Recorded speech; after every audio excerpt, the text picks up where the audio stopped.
Hi dear students, let's see this question that came in JEE Advanced Paper 1 Physics in the year 2018. This question is from the topic of Doppler's effect. It's a straightforward question, nothing much criticality involved in this. Almost many students would have done this without much hassles. Let's see what's happening over here. There are two men which are walking with a different speed in the same direction. If the man in front is walking at a speed of 1 meter per second and the man behind is walking at a speed of 2 meter per second, there's a third man in the same vertical plane. So let me draw the scenario.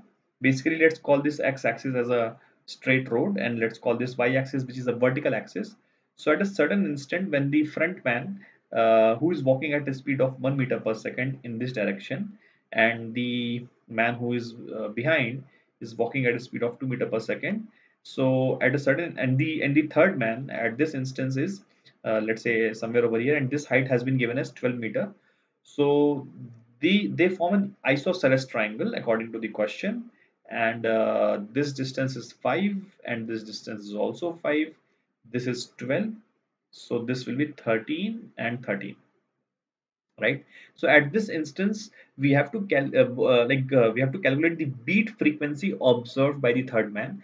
It is given that both the persons are releasing a sound of frequency 1430 hertz. This is the frequency of the sound released by both the man. Okay, so this is the question. Okay, now we have to find the beat frequency. Question per se is straightforward. So we have to calculate the beat frequency at this instance. Okay, this is a slight assumption that we are taking, although the assumption is very reasonable. Okay, since see we have to find the beat frequency observed by the third man. Let's call this man C. So we have to find the beat frequency observed by the third man at this instance. We need to realize that the waves that are reaching at the third man at this instance would not have would not have been released at this moment. ये जो wave अभी पहुंच रही है इस moment पे, वो slightly थोड़े टाइम पहले, फ्रैक्शन ऑफ अ सेकंड पहले दोनों मैन ने रिलीज की होगी. But since these distance are very small, so we can neglect that fact and we can assume that ये जो वेव इस मोमेंट पे रिलीज की गई है, यही वेव ऑलमोस्ट बहुत कम टाइम में, यू कैन ऑल्सो सी कि 13/330 अप्रोक्सीमेटली, तो बहुत कम टाइम में ये पहुंच जाएगी, right? So we can say that कि ये जो वेव यहाँ पर रिलीज हुई है बहुत जल्दी पहुंच जाएगी, and hence it's a reasonable assumption to assume. ठीक है, तो now hence we are sure, मतलब we are on this consensus कि ये हम मान सकते हैं कि ये जो वेव अभी रिलीज हुई है इस मोमेंट पे, यही यहाँ पे तुरंत पहुंच जाएंगी. ठीक है, now we can say that कि ये एंगल थीटा है और ये एंगल भी थीटा है, सो ऑफ कोर्स cos थीटा की value is 5/13. Now, what is the frequency observed due to first man? So F1 is the frequency observed by man C due to first man. Okay, so F1 will be uh, original frequency multiplied by velocity of the sound with respect to observer. तो observer तो rest पे है, ठीक है, and velocity of the sound with respect to source along the direction of the motion of the sound. तो sound इस direction में गया है, ठीक है, तो इस direction में relative velocity we have to write. ठीक है, तो 330 माइनस, बिकॉज मैन की कंपोनेंट 5 cos थीटा आएगी, सॉरी 2 cos थीटा, मैन की वेलोसिटी 2 है और 2 cos थीटा का 2 का कंपोनेंट इस डायरेक्शन में लिया जाएगा, that will be 2 cos theta. Okay, we have to take the component of 2 along this line. ठीक है, इस लाइन के अलोंग कंपोनेंट लेना पड़ेगा 2 cos थीटा. ठीक, so this will be, so we can say that this will be 1430 into 330 divide by 330 minus 2 into 5/30. This is F1. Similarly F2 की value क्या होगी? F2 is this man is going away from the observer, receding.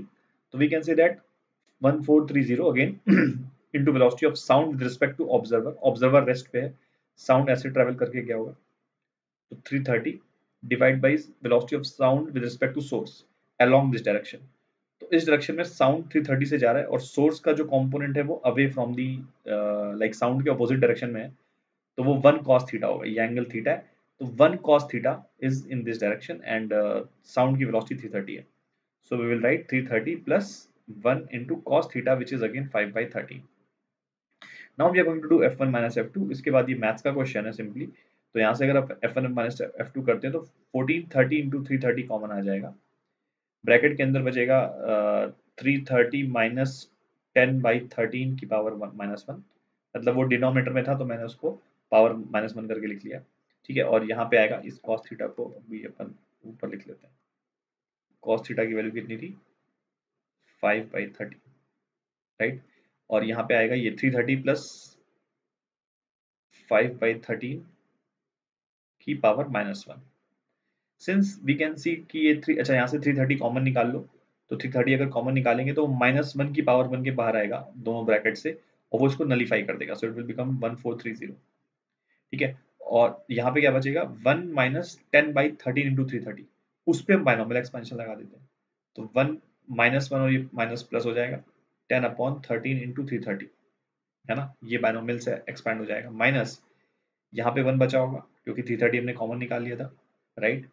और ये minus जब यहाँ पे लगेगा तो ये -5/13 इंटू 330, ऐसा कुछ आ जाएगा हमारे पास।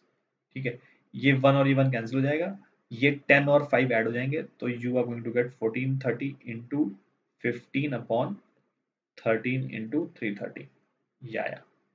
ओके, अब यू कैन सी 13 1 जा 13 होता है, दिस इज 11 110, और ये आ जाएगा हमारे पास 50, ये 3 से पूरा, मतलब ये पूरा ऐसे 3 से कैंसिल हो जाएगा, 15/3 इज 5, तो beat frequency is 5 hertz, which is what the answer is.